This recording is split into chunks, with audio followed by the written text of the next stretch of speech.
Programa Espírita Quarta Dimensão. Quando o assunto é neuroplasticidade, não há como deixar de mencionar os estudos pioneiros conduzidos por Michael Merzenich, professor emérito da Universidade da Califórnia, São Francisco, Estados Unidos. Desde os anos de 1960, quando ainda predominava entre os neurocientistas a ideia de que o cérebro seria um órgão estático, pré-moldado sobre estrita ordenação genética. Merzenich defende que é possível, ao longo de toda a vida, criar novos circuitos e conexões neuronais em respostas a estímulos e experiências, o que resultaria em mudanças funcionais.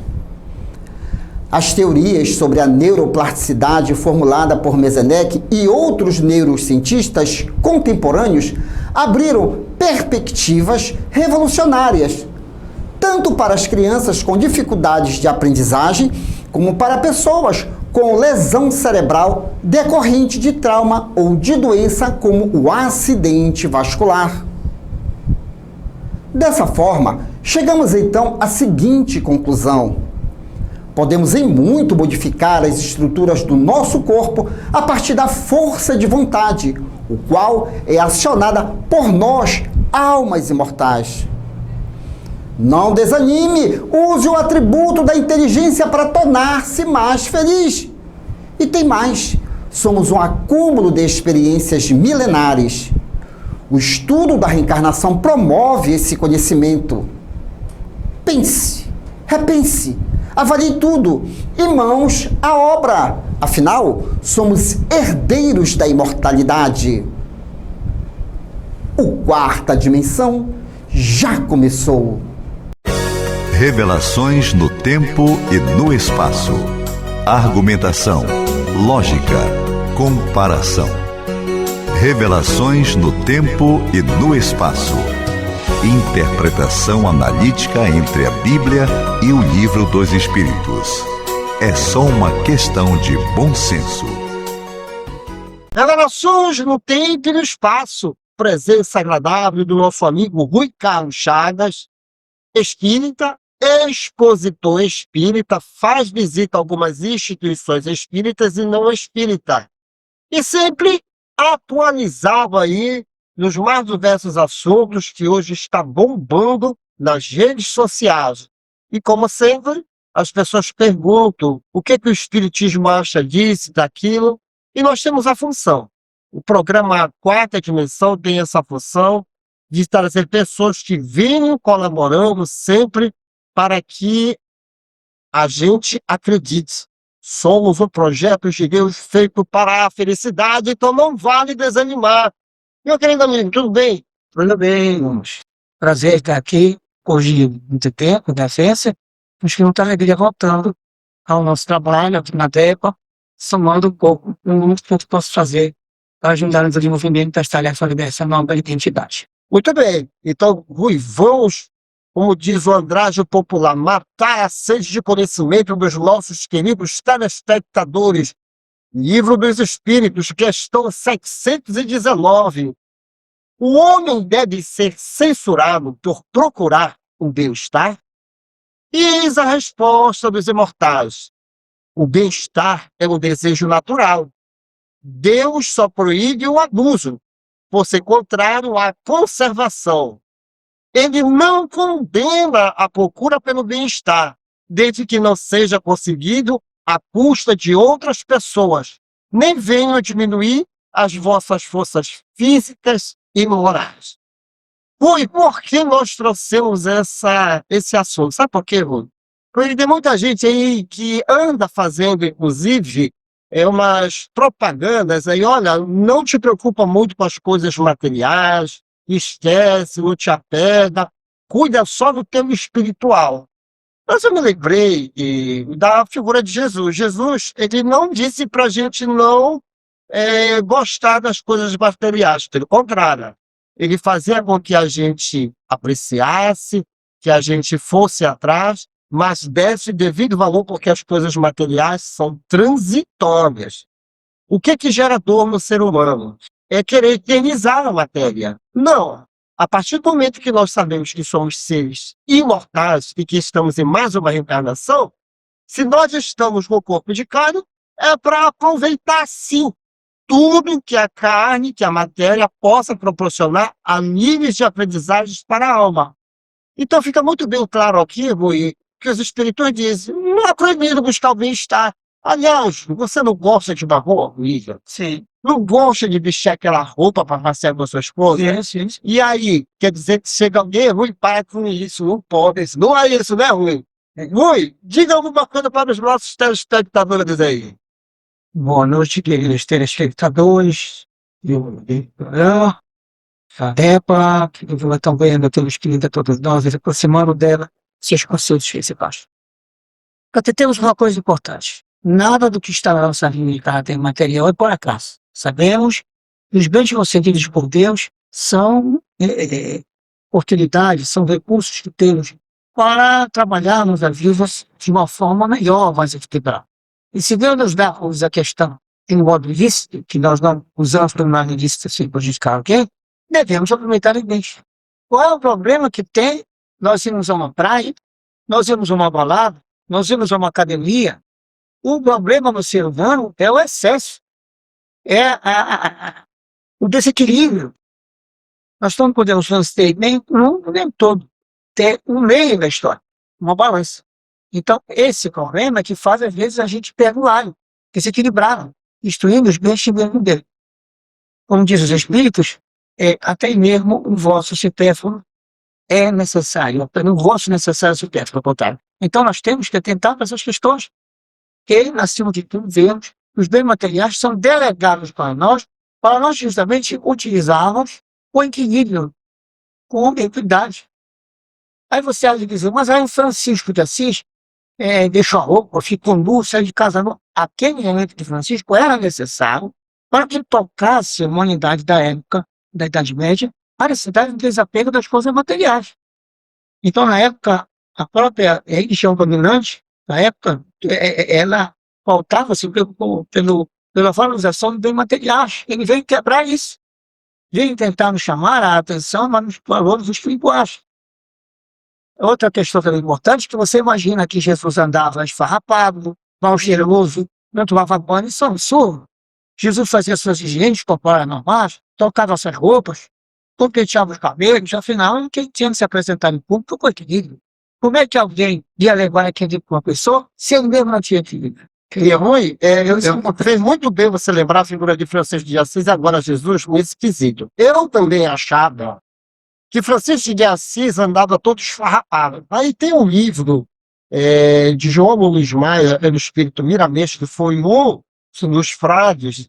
Ele relata parte da vida de Francisco e ele dizia que os franciscanos eram adeptos à higiene mesmo. Então, essa ideia que se formatou, que eles andavam feito mendigos, não é verdade. Para quem estuda, realmente, para quem vai atrás das informações, não. E aí, o que acontece? Francisco também não desprezava as coisas materiais. Ele até lembrou uma frase dita por Jesus, que nós devemos dar curso livre para todas essas coisas acontecerem na nossa vida. E muito bem lembrado pelo Rui, o Francisco tinha uma missão. Então você tem que saber por que Deus está dando as coisas para ti, meu irmão. Você é um funcionário público, tem um cargo elevado, mas aí o Rui, como um bom espírito, ele diz, bom, se eu escolho esta posição, é porque eu tenho que fazer algo de bom. E aí nós temos aqui a figura de vários personagens da história, inclusive que caminhou com Jesus, aquele rapazinho que era o cobrador de impostos, Mateus, mas aquele que queria falar nele, Zaqueu, que era o publicano, o chefe dos publicanos. Pois é, que não era esse que estava isso. E ele era muito rico.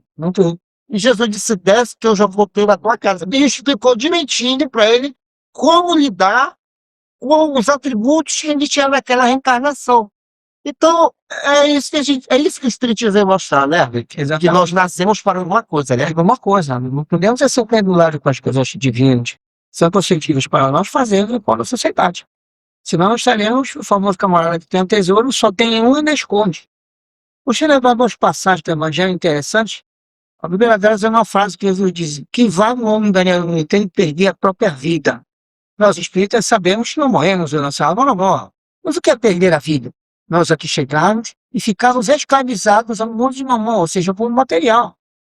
Isso vai ser uma escravidão. E quando se perde uma vida, significa uma geração perdida. E não sabemos quando teremos o controle de estar mundo. Outra passagem é a parábola daquele homem que tinha um imenso trigal. E naquele ano, ele tinha os celeiros que ele guardava o trigo para vender, era a tradição, você colhia o trigo, guardava, vendia, recebia o dinheiro e vivia, depois plantava de novo, era um ciclo. Nessa oportunidade, o trigal deu extraordinariamente. E os celeiros não deram. E o que ele fez?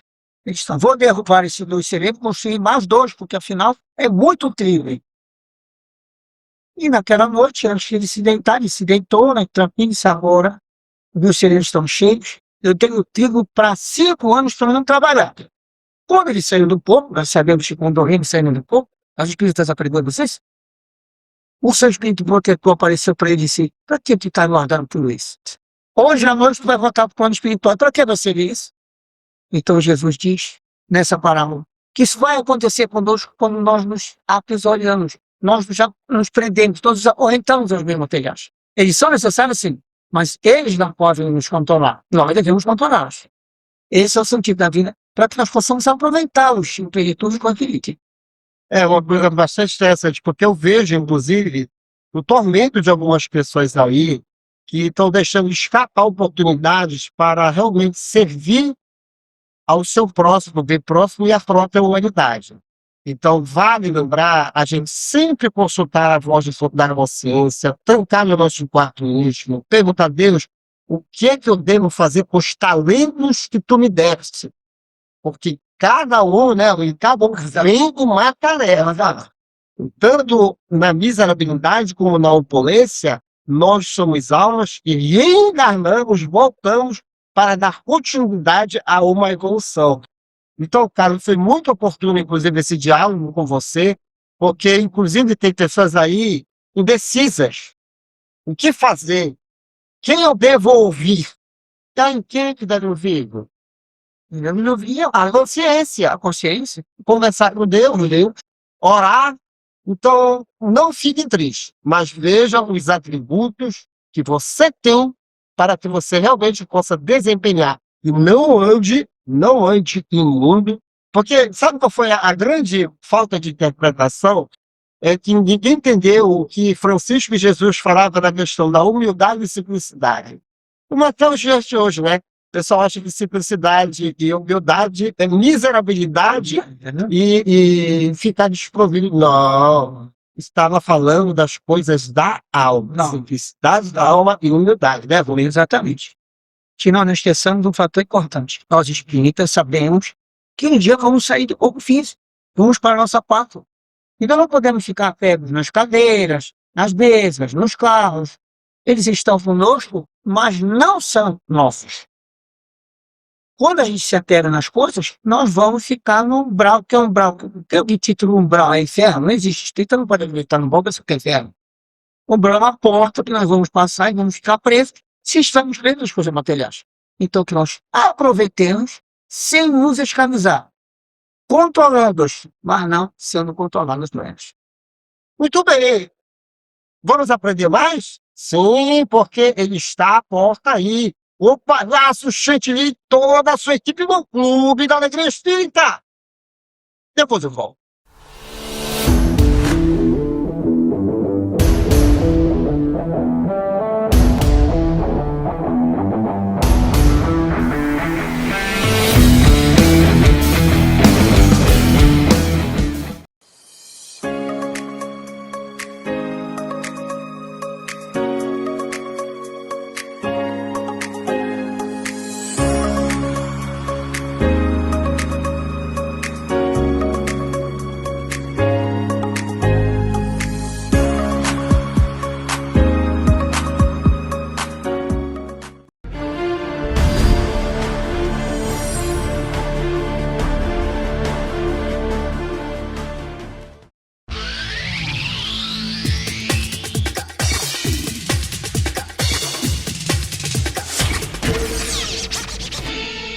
Olá, gente! Fiquem ligados no Clube da Alegria Espírita, é muito divertido! É isso mesmo, a gente aprende brincando. Inscreva-se no nosso canal, curta e comente. Beijos! Olá, galerinha! Boa noite a todos vocês! Boa noite, Kisuko! Boa noite, Chantilly! Começando mais um Clube da Alegria Espírita! Na sua telinha! Sempre com vocês, levando otimismo! Muita alegria e felicidade! Isso! Kisuko, enquanto rola o programa, vamos conversar um pouquinho sobre as nossas programações! Isso, Chantilly! É verdade? Isso aí! Vamos lá! Muita festa por aí! Vamos lá! Eu acho que pode acontecer esse vídeo. Você não sabe? Então fique sabendo! As imitações de som que esse pássaro faz é uma das coisas mais impressionantes que vimos nos últimos tempos. O pássaro guira soberba é um passarinho grande. Esta espécie é muito conhecida pela sua magnífica capacidade de imitar muito bem quase qualquer som. Com 7 anos de idade, o pássaro guira, cuja espécie é conhecida pelo nome científico Menura novae.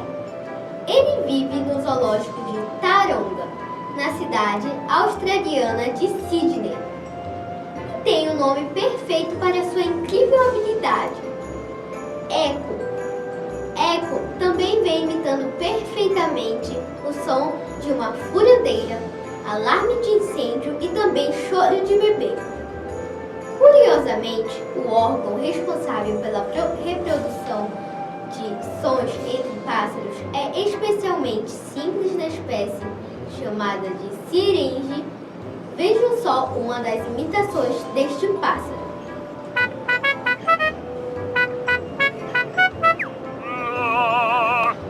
Se você não sabe, então fique sabendo!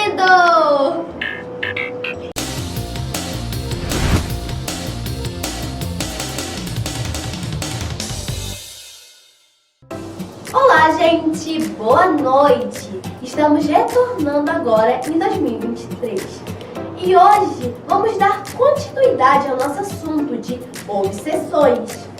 E hoje vamos falar de 2 tipos de obsessões: a simples e a fascinação. Vem comigo! Obsessão simples é aquela em que o obsedado apresenta a consciência da influência de um espírito menos elevado espiritualmente. Uma obsessão realmente se inicia por meio de nossos pensamentos e às vezes nem percebemos. Somente após algum tempo daremos conta de que existe sim alguém invisível tomando conta de nossos pensamentos e sentimentos.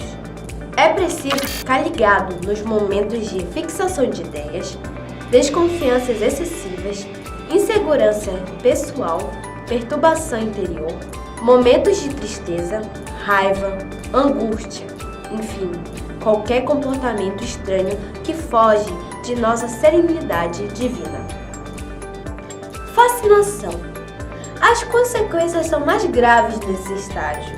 É uma influência suave, imperceptível, porém traiçoeira, em que os espíritos vingativos exercerão interferências de ideias, pensamentos e sentimentos negativos sobre o indivíduo. Neste caso, o espírito obsessor toma conta dos pensamentos da pessoa de forma que ela não consiga julgar suas próprias ações e atitudes.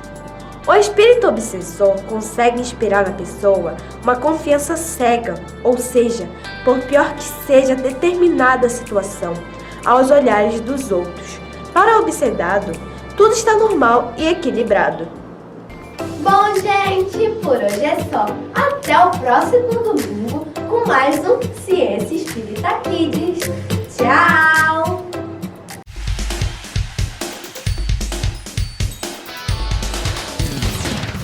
Olá, gente! Vocês estão amando o filme? Eu também. Eu estou perguntando isso porque agora vem a terceira parte do filme A Grande Jornada do Peixinho Vermelho. Vem comigo!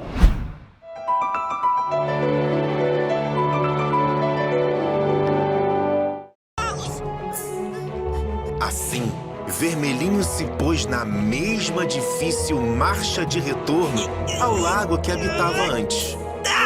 Voltei, pessoal! E aí? Sentiram a minha falta? Quem é você? Ei, fique quieto que eu quero dormir! Eu trago notícias importantes! Uma estiagem se aproxima e vocês precisam abandonar essa vida sedentária e vazia! Precisam entrar numa dieta sadia, fazer exercícios e estudar! É ruim de eu fazer regime. Por que você não vai aborrecer em outro lugar, hein? Eles não vão me ouvir. Eu preciso falar com o Rei do Lago. Ele vai me escutar. Você só pode estar louco, Vermelhinho. Outro mundo? Mas é a mais pura verdade, Rei Lacustre. Além das muralhas, existe uma vastidão infinita, com outra vida e uma nova experiência para todos os peixes. Há um céu repleto de estrelas brilhantes, deslumbrantes jardins submersos e criaturas de todas as formas, cores e tamanhos. Algumas são bem assustadoras, mas a maioria é agradável e acolhedora. Mesmo que existissem todas essas maravilhas do outro lado da muralha, como poderíamos ultrapassá-la? Como tudo na vida, a felicidade também cobra seu preço. Para que todos consigam ultrapassar a barreira natural que separa o lago do mar infinito, é preciso trabalhar, evitando esbaldar-se no consumo de larvas e vermes, fazer exercícios e estudar intensamente para a longa jornada que se tem pela frente.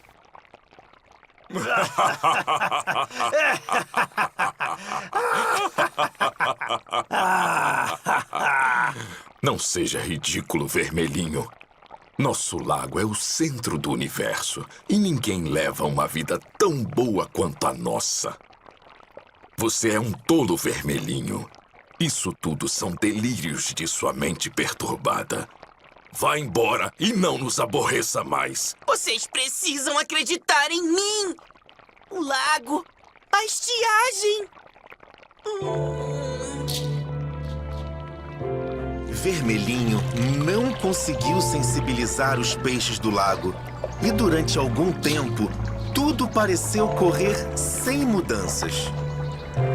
Mas, assim como foi profetizado pelo abnegado Vermelhinho, no decorrer das semanas, a estiagem alcançou com fúria implacável o reino do lago e todos os seus peixes preguiçosos e vaidosos. E dia após dia, a água do lago diminuiu até o ponto onde toda a comunidade pisciana desapareceu, atolada na lama do destino. Assim como Vermelhinho, André Luiz também aprendeu depois de muito sofrimento e voltou para espalhar a notícia de uma maravilhosa nova vida para seus amigos. Pelas mãos de Chico Xavier, escreveu vários livros para nos mostrar a vida no mundo espiritual. E da mesma forma que vimos na história de Vermelhinho, poucos são os que estão dispostos a trocar o prazer passageiro pelo aprimoramento constante. É por isso que não podemos esquecer jamais as palavras do Divino Pastor. A cada um será dado de acordo com as suas obras. O peixinho vermelho.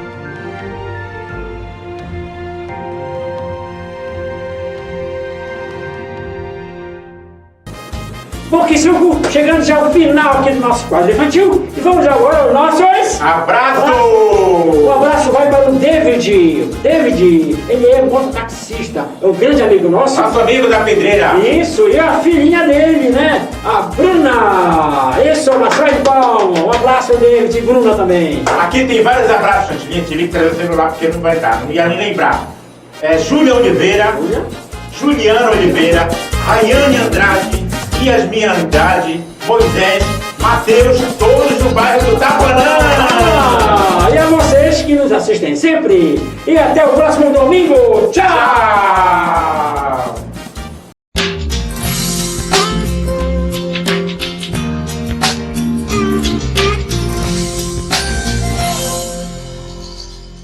Sabemos que corpo, espírito e perispírito estão interligados. Logo, tudo que pensamos exerce influência no corpo de carne. Quando pensamos, comandos são enviados às células, que vão responder em função dos conteúdos destes pensamentos.